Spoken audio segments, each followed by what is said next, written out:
అన్నవరం దేవస్థానంలో ప్రైవేటు వ్యక్తుల జోక్యంపై దేవాదాయ శాఖ కీలక నిర్ణయం తీసుకుంది. ప్రైవేటు వ్యక్తుల జోక్యంపై దేవాదాయ శాఖ కమిషనర్ సీరియస్ అయ్యారు.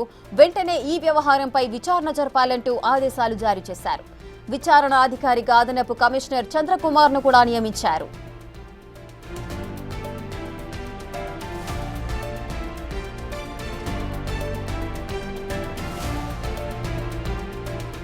దేవస్థానంలో ఈవో కుమారుడి పెత్తనంపై ఇటీవల ఆరోపణలొచ్చాయి. ఇదే అంశంపై పలువురు ఉద్యోగులు కూడా ఫిర్యాదు చేశారు. దీంతో పూర్తి స్థాయిలో విచారణ జరిపి నివేదిక ఇవ్వాలని ఆదేశాలు జారీ చేశారు కమిషనర్.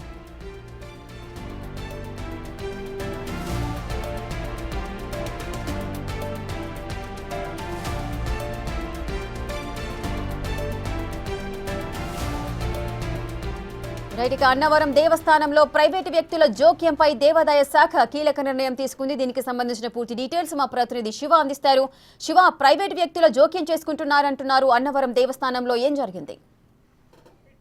మొత్తం మీద చూస్తుంది, అన్నవరం దేవస్థానంలో అన్ని రకాల విభాగాలపై కూడా ప్రైవేట్ వ్యక్తుల జోక్యం, ముఖ్యంగా లడ్ల విషయంలో కానీ, ప్రసాదం విషయంలో కానీ, టికెట్ల విషయంలో కానీ, అలాగే ప్రోటోకాల్ విషయంలో కానీ, ఒకటని కాదు ప్రతి దాంట్లో కూడా ప్రైవేటు వ్యక్తులు, రాజకీయ నాయకుల జోక్యం, కొంతమంది దళారుల జోక్యం చాలా ఎక్కువగా ఉన్నట్లు కూడా అధికారులు గుర్తించారు. దీనిపై సమగ్రమైన విచారణకు ఆదేశిస్తూ దేవాదాయ కమిషన్ నిర్ణయం తీసుకున్నారు. దీనిపై చాలా సీరియస్ గా కూడా స్పందించారు. దీనిపై సమగ్రమైన విచారణకి అదనపు కమిషనర్ చంద్రకుమార్ని నియమిస్తూ కూడా కమిషనర్ నిర్ణయం తీసుకున్నారు. దేవస్థానం ఈవో కుమార్ పెత్తనంపై కూడా ఉద్యోగులకు సంబంధించి చాలా మంది ఫిర్యాదు చేస్తున్న నేపథ్యంలో వీటన్నిటిపై కూడా విచారణ చేయాలని చెప్పి దేవాదాయ శాఖ నిర్ణయం తీసుకుంది. అలాగే పూర్తి స్థాయిలో విచారణ నిర్వహించి పూర్తి నివేదిక ఇవ్వాలని చెప్పి కూడా కమిషనర్ ఆదేశాలు జారీ చేశారు. రేఖ శివ, అయితే ఈ ప్రైవేటు వ్యక్తులు ఎవరు ఈ అన్నవరం దేవస్థానంలో జోక్యం చేసుకుంటున్నారు? ఎప్పటి నుంచి జరుగుతోంది ఈ విధంగా?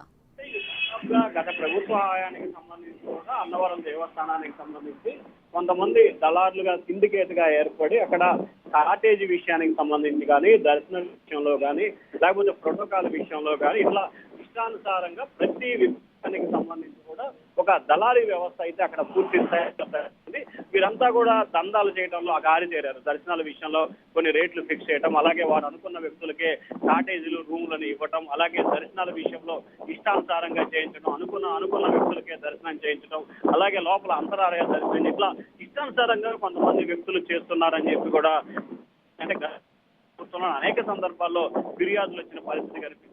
ప్రభుత్వం మారి కూటమి సర్కారు వచ్చిన తర్వాత వరుసగా విభేదాలు అలాగే ఫిర్యాదులు రావడంతో కూడా ప్రభుత్వం దీనిపై అప్రమత్తమైంది. వెంటనే దీనిపై సమగ్రమైన విచారణ నిర్వహించాలని చెప్పి దేవాదాయ కమిషనర్ నిర్ణయం తీసుకున్నారు. వెంటనే కూడా చంద్రకుమార్ అనే అసిస్టెంట్ కమిషనర్ కి సంబంధించి కూడా విచారణ అధికారిగా నియమించారు. రానున్న వారం 10 రోజుల్లో దీనిపై సమగ్రమైన విచారణ చేసి తుది నివేదిక ఇవ్వాలని చెప్పి కమిషనర్ అయితే ఆదేశాలు జారీ చేశారు. రేఖ శివ, అయితే ఈ దేవస్థానంలో ఈవో కుమారుడి పెత్తనంపై కూడా ఆరోపణలు వస్తున్నాయి. కొంతమంది ఉద్యోగులు కూడా కంప్లైంట్ ఇచ్చిన పరిస్థితి ఉంది. మరి అతన్ని కూడా పిలిచి విచారించే అవకాశాలు ఉంటాయా?